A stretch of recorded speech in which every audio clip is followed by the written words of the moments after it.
अस्सलामुअलैकुम दोस्तों, तुसी वेख रहे हो पाक पंजाब टीवी ते मैं हाँ तुहाडा दोस्त अब्दुल वाहिद।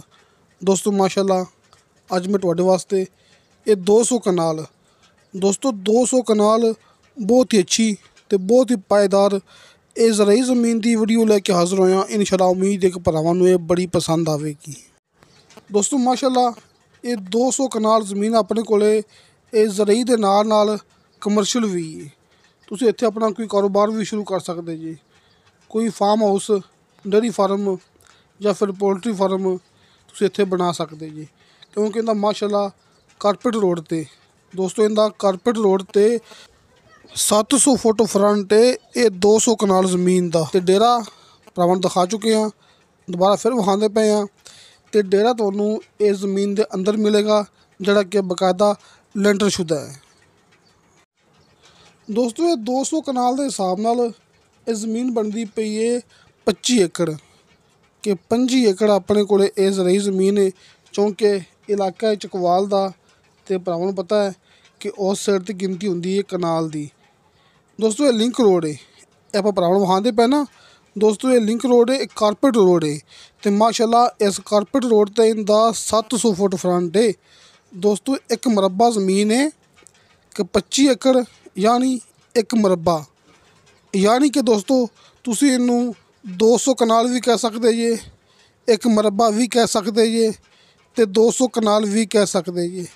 दोस्तों बहरहाल ये लिंक रोड ये भरावां दे सामने आपां दिखाया भरावां नूं बार बार। दोस्तों लिंक रोड के उपर इंदा 700 फुट फ्रंट है। तो डेरा आपां भरावां नूं फिर दिखा चुके हैं। ये डेरा जिहड़ा कि लेंटर शुदा है, ये आपां नूं इस ज़मीन के अंदर मिलेगा। दोस्तों अच्छी ज़मीन है कि अच्छी मिट्टी की ज़मीन है। इत्थे कोई रेत वगैरह या फिर कलर वगैरह या कोई सैम या फिर पत्थर वगैरह दोस्तों इत्थे कुछ भी नहीं गा। सिर्फ मालका ने इत्थों मिट्टी चक्की है कि मालका ने इत्थों मिट्टी चक्की, इस वास्ते ज़मीन इंज लगती भी जिवें कि एक गैर आबाद होंदी है। लेकिन दोस्तों ज़मीन मुकम्मल आबाद जे कि ज़मीन जिहड़ी हैगी ना अपने कोल 200 कनाल, दोस्तों ये मुकम्मल ज़मीन आबाद है। तो दोस्तों तहसीलो ज़िला चकवाल ते कंप्यूटराइज रिकॉर्ड रजिस्ट्री इंतकाल शुदा ज़मीन है। तो नीला अंडरचाई तो भी ते मेन रोड तो भी दोस्तों ये हैगी है 12 किलोमीटर ये ज़मीन अपने कोले। तो बिजली इनके इंतहाई करीब है कि 2-4 एकड़ का फासला है। लेकिन ट्यूबवैल दोस्तों पानी वाला ट्यूबवैल तुहानूं इस ज़मीन के अंदर मिलेगा। तो इस अलावा दोस्तों सिर्फ एक मालक की ये ज़मीन है। ये पूरी ये जिहड़ी ज़मीन हैगी ना ये भरावां दे सामने ये 200 कनाल दोस्तों एक मालक की ज़मीन है कि एक मालक ने सिर्फ आपां नूं बयान देने ने।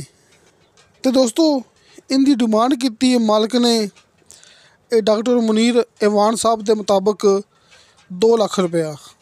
दोस्तों 2 लाख रुपया इनकी डिमांड है। फी कनाल के हिसाब नाल कमी पेशी प्यार मुहब्बत हो जाएगा। तुसीं भरावां ने यह याद रखना है कि लिंक रोड ते इस कारपेट रोड ते इंदा माशाल्लाह बहुत वड्डा फ्रंट है कि इत्थे आपां कोई फार्म हाउस, कोई डेयरी फार्म, पोल्ट्री फार्म इत्थे आपां कोई अपना कारोबार भी शुरू कर सकने हैं। तुहानूं भरावां नूं सामने स्क्रीन ते डॉक्टर मुनीर ऐवान साहब का कॉल एंड व्हाट्सअप नंबर मिल गया होवेगा। तुसीं इस नंबर ते कॉल भी कर सकते जी, तो इस नंबर ते व्हाट्सअप के जरिए भी रबता कर सकते जी। दोस्तों माशाल्लाह ये डॉक्टर साहब मौके पर मौजूद ने तो उस साइड ते एक काम करते पे ने।